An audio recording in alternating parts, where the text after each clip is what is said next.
بعض اوقات لوگ سوال کرتے ہیں کہ یار آپ نبی پاک صلی اللہ تعالیٰ علیہ وآلہ وسلم کی ان سنتوں پر عمل کرتے ہیں جو آج سے 1400 سال پہلے کی تھی. تو اس کے پیچھے یہی ہوتا ہے کہ جب کسی کے ساتھ محبت ہوتی ہے تو اس کی عادات اور اس کی خصوصیات اور اس کے خصائل کو اپنایا جاتا ہے، ان کی اتباع کی جاتی ہے. اگر آج کے زمانے کے اندر ایک پرلے درجے کا جاہل سنگر یا ایکٹر، جس کا ہو سکتا ہے کہ کوئی معاشرتی مقام نہ ہو، کوئی اس کا سماج کے اندر سٹیٹس نہ ہو، جسٹ اس کی سنگنگ ہے، جسٹ اس کی ایکٹنگ ہے، اس سے ہٹ کے اخلاقیات میں بھلے وہ دنیا کا بدترین انسان ہو، بھلے وہ می ٹو مہم کے اندر اس کا پہلا نمبر آتا ہو،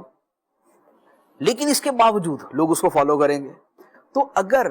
بد کردار قسم کے یا معاشرتی اعتبار سے جن کی عزت کوئی نہیں ہے، ان کی فالوئنگ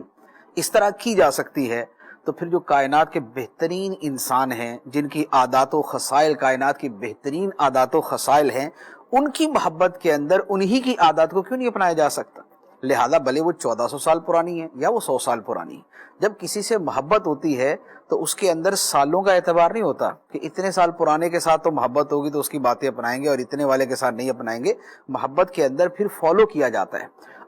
آج تک جو لوگ شیکسپیئر کے رائٹنگ سٹائل کو فالو کرتے ہیں، کیا ان کو کہا جاتا ہے یار اس کو تو 400 سال ہو گئے مرے ہوئے، تم آج تک اس کے پیچھے لگے ہوئے ہو؟ باقی جو چارلس ڈیکنز ہو گیا اور جو ان کے دوسرے ورڈز ورتھ وغیرہ ہو گئے سارے، لیکن اچھا یہ نیوٹن، آئنسٹائن، ان سب کی بہت ایک تو وہ ہے جو ان کی ٹیکنیکل چیزیں ہیں، اس سے ہٹ کر ان کی چیزوں کو اپنایا جاتا ہے. آپ کو شاعر ملیں گے عام طور پہ اجڑے بالوں والے، کیا ہوا جی؟ وہ پتہ چلتا ہے جی غالب کی تصویر کے اندر اس کے بال بکھرے ہوئے تھے اور اجڑے ہوئے تھے. اچھا اس سے پہلے کسی دوسرے کے بال ایسے اجڑے ہوئے تھے. تو آج تک آپ کو بکھرے ہوئے بالوں والے شاعر ملتے ہیں، حالانکہ شاعری کا بکھرے بالوں سے کوئی تعلق نہیں ہے، لیکن ایک خامخواہ کا ایک ٹرینڈ بن گیا اس شعبے کے اندر، تو اس کو اپنایا جاتا ہے. بعد نے آج تک وہ ٹوپی جناح کیپ ٹائپ کی پہنی ہوتی ہے، وہ بیسیکلی تو جناح کیپ اس کا نام رکھ دیا، ورنہ وہ اس سے پہلے بھی وہ شعراء کی ٹوپی ہے. وہ اب وہ شعراء کی ٹوپی ہے، لیکن آج تک شاعر صاحب جب مشاعرے میں جانے لگے ٹوپی سر پہ رکھ کے جائیں گے. کیا ہوا ابھی؟ آج کے زمانے میں تو نہیں یہ ٹوپی چلتی، لیکن چونکہ وہ